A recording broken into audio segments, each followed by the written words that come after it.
আপনি বিয়া করানোর সিস্টেমটা কি এটা কোন যে বিয়া করানোর সিস্টেমটা কি? এটা মোবাইলে বিবাহ হয়েছে, ঠিক আছে? বিয়া করাইছেন এটা তো সত্য। বিবাহ সত্য। তাহলে আপনার কাছে ছেলের মা বা আত্মীয় স্বজনরা স্বাক্ষর করছে না?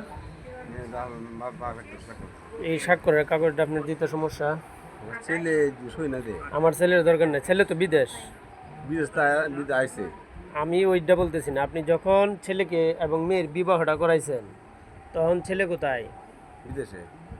তাহলে এটা কি সরকারি আইনে আছে বিয়া করানোর বৈধতা আছে?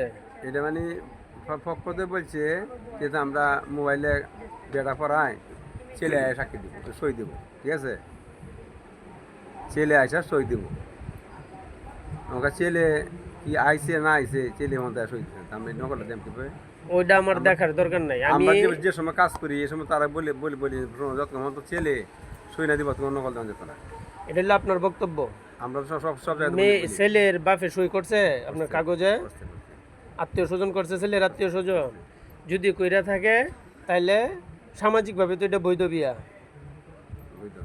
কোন যদি বৈধ হয় ওই কাগজটাই আপনি আমাকে দিবেন।